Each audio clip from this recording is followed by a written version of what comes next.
The Meddlesome Meeples present the Quest Report with Matt and Richard.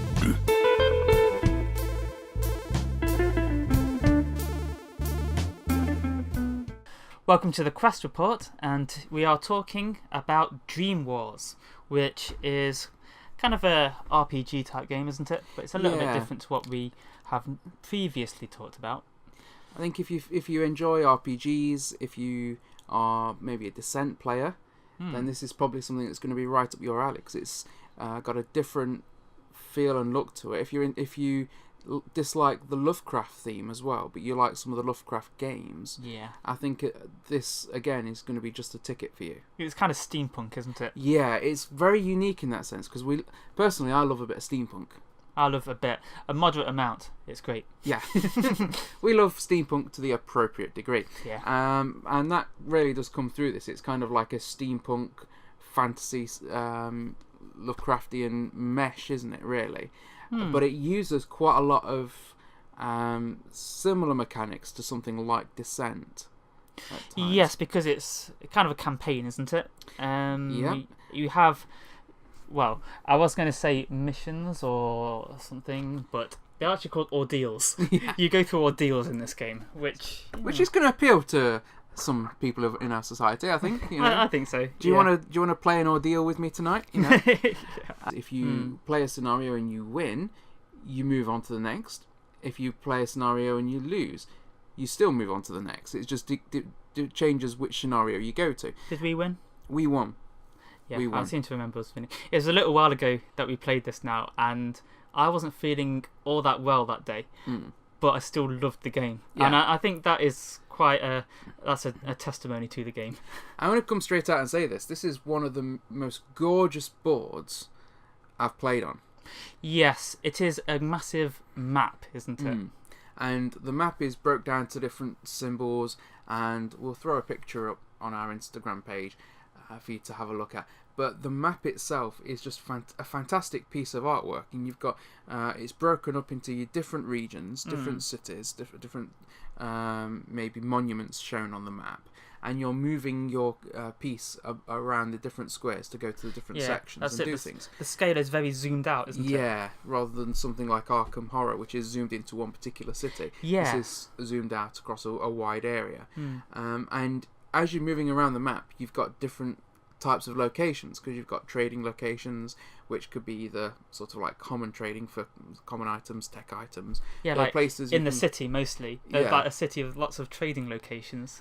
And then you might go to somewhere else and you've got a healing location. When you're out in the wilderness and you found a shrine, something like that. Yeah. Places where you can go and get Kantichi songs. Places where Kantichi, that's a word to remember in this. And also there's locations, because there's two decks of cards. You've got the City Intrigues cut deck and the Outland Mysteries deck. So when you're in a city, if you land on a certain square, you draw a card, which might be a challenge or something, some sort of opportunity, but something that's quite interesting, like an event card.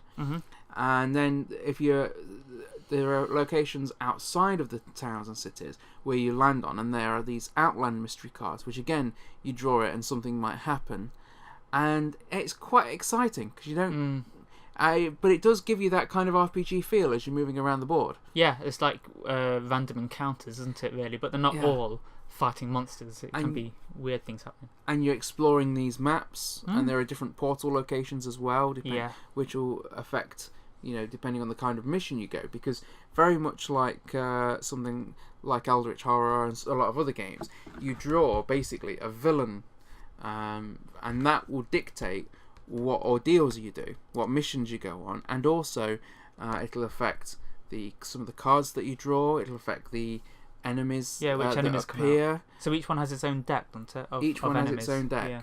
So it does it very much. Your entire game is going to depend on which enemy you choose. Now, you can choose one, and some of them are more difficult than others. But also, you can, like we did, you can randomly draw and pick one, which is what we did. And I think sometimes, particularly if you're new to the game, that's probably going to be the best option. You take out maybe the extra difficult one. Yeah, take out the worst ones. And then just draw one of the other ones, because until you've played it, you're not really going to know what kind of decks do what and what villains do what. So you may as well just draw one at random. And I really enjoyed this game. So yeah, we had our own little character sheets, didn't we? Which were quite small, these little cards, and we had various stats on it. We did it where we dealt out 2 random ones to each of us, and then we could pick which ones we were going to have. I really wanted to be this dwarf. This dwarf had like a metal arm and he was smoking a pipe. He looked really cool, but just from the ones that Matt and Heather chose, I just really thought I should be this pirate instead. So I was Lyanna Stern, the Sky Pirate, because she had the 2 kind of Cantici things, so she could have 2 of those Cantici cards, which are basically, I would say, like spells, but they're like music. So that's a bit of a unique feature of this, like just part of the aesthetic, really.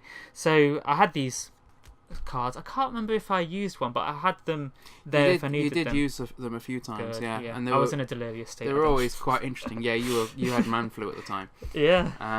I got to play a character called Eogar the Headhunter. Now, he was a wildkin fighter. He looks like the guy from what's it, Twilight Imperium. Yeah. Basically, he's like a lion-like barbarian warrior. He's cool. Who's pretty cool. And so the way the characters are built in this are quite interesting, because you have your various skills. So my guy, for example, had no Cantici skills, no tech skills, but he did have very good skill levels and very good melee skills. Now, in this, if you want to start a combat, unless you've got like a particular weapon or something you're using, you're just using your melee skill. Yeah. And you get different tests to do during the game, and these work very much like the descent tests, which is you have a stat, you roll, and you're looking for that stat or lower to pass. Okay, so for my guy, on a 6-sided die, I'm rolling looking for a 4 or less for a melee attack, and for certain skills 3 or less to pass. But again, I quite like that kind of mechanic. And then I get a health, a movement skill on there. I get stats to tell me I can carry 4 common items, or I can carry 3 Cantici, not 3 Cantici, but 3 of the like special cards that you get in there. And then as well as that, you've got certain skills. Now this again is quite interesting, because each character will have some skills on the right hand side column of their character card, and those are different abilities that they can use once they meet a certain requirement. Yeah, so it's got like a lock symbol on one side, which is basically the condition you need to be in to be able to use it. Like my first one says you have no dream shards left, so if I didn't have any, then the other side, an open padlock, is like what you can do in that situation. It says you can test your skill to draw the first dream shard in the appropriate discard pile. So that's the kind of thing. Mine was more combat based, because for example, kill 5 nemesis with melee attacks, I could then choose a nemesis in play and re-roll any failed attack against it. So these are quite interesting. What you can do. Again, beautiful artwork on the cards. Yeah, really love the steampunk type art, and also because this was a Kickstarter from Royal Art Games, I got the full whack on the Kickstarter. So I got a load of really nice bookmarks that came with it as well. We got the art book, which had some really nice artwork and showed some of the different stages of development of the artwork. So that helped me to appreciate that as well. But yeah, I mean, I can't recommend the artwork in this game enough. It is beautiful to look at. Yeah, even if you don't have the Kickstarter, you can enjoy all the artwork that's actually on the game. The artwork that's in the map, that's in the different cards, etc., is fantastic. So you'll get that even at retail. I really like the way it played. I like the mechanics, the way it worked. And for our mission, we had to travel from one side of the map to the other, and then fight enemies inside the city to try and search for some missing individuals. Yeah, that was what it was, wasn't it? Wasn't it the Burgomaster or something? Yeah, we had to find him. Yeah, so we started out in a city over on the right side of the map, over on the east, and we, looking back, we should have stayed in there a little bit longer and maybe done some trading. Done some trading, but got we were some just weapons. eager to get out the door, weren't we? I know. We just basically kicked down the door of the city and went straight out into the wilderness.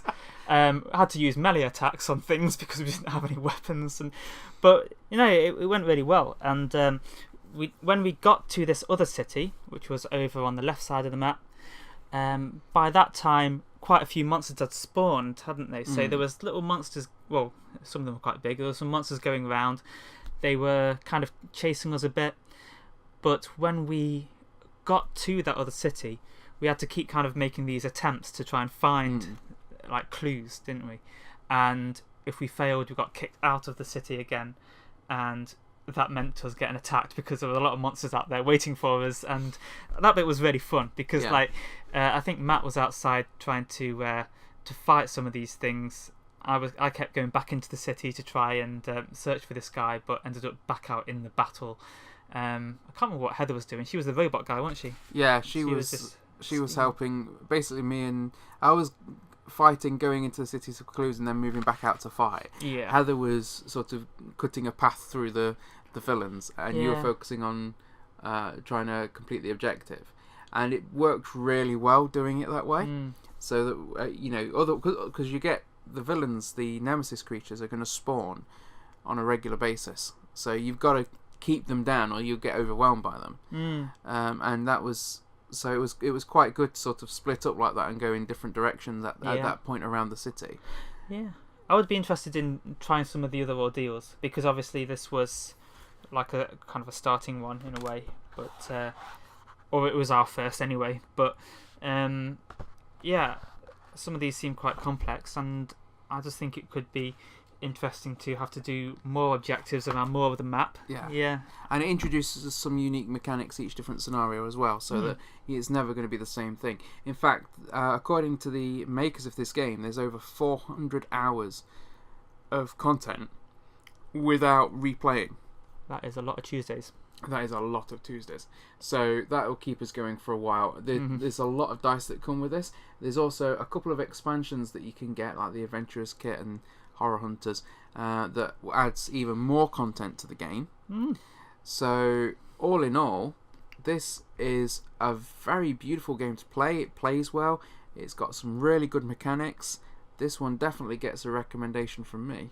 Yes, and I would just like to say that I love these kind of cooperative adventure games. We have a few that we like to play kind of on a regular basis. Because I just like it a lot better than trying to defeat your friends at different things. It's nice to be the three of us against the game, or if anybody else plays with us as well. So it's so nice to have one that has that kind of teamwork, but is a kind of completely different mechanic and just a different way of playing. So it's nice to have one that's not just a copy of other ones with like different artwork and stuff, and in a different setting. It's nice to have one that actually does feel like it plays differently. So yeah, I'm looking forward to doing some more ordeals on this. I did have one negative about the game, and this is me being a little bit finicky, but I think for other people it may be more or less of an issue. Can we put up a finicky warning before you say it? Yeah, #finicky. And that was to do, as I've said, the map is absolutely gorgeous, but the markings that show different territories in certain lights, because it's almost like they've taken a background so that you can get the full splendour of the map, but the lines that mark out which space is what, they're like dotted lines, aren't they? Yeah, and in certain lights from certain angles it can be quite difficult to tell which space is connected to which. That is partly a lighting issue, partly that it's not the lines aren't very strongly appearing on the map. But if they were, I think it would have spoilt the look of the map, so I didn't really mind. Yeah, it just meant that I kind of had to like lean over and try and sometimes move a little bit just to get a better angle to see the map from. Yeah, well, some of the corners were a little bit difficult to see which bit was in which little space, wasn't it? It was more, I think, where one corner met several. Yeah, that's it. Yeah, some of them were like little crossroads. Some were easier to tell, but it was all some of the little angled bits on the map and things that made it more difficult to see. One of the things I liked about the spaces on the map was the fact that they were all different sizes. Yeah. So you didn't have to have any kind of mechanic about, it's harder to go across mountains than it is across fields, or the forest makes it more difficult, because if the terrain's difficult, basically the squares will just be smaller. It takes you more movement turns to get across it. And if you follow the road... Yeah, the road is a long, thin square. So you just like, I'm there, woo, and I'm in another place. So, yeah, I thought that was quite good. But it was very nicely done, that mechanic. It was, yeah. But I see what you mean, yeah, the spaces were a little bit difficult to see where they actually were sometimes. But, yeah, obviously that's not a massive deal, is it? No, not when the map is so beautiful. I would much rather have the map, and as I say, the map is so good. If I ever played through all 400 odd hours content of this, I would probably frame the map at the end. It's that nice. Yeah, so in a few years, when we've done everything that's in this game, we'll frame the board. There you go. So this one gets a Meeple recommendation. That's Dreamwars by Royal Art Games. Farewell, Quester. To find out about other productions by the Meddlesome Meeples, then check out our channel or rendezvous with us at meddlesomemeeples.com. Until next time, Quester, farewell and keep thine axe sharp.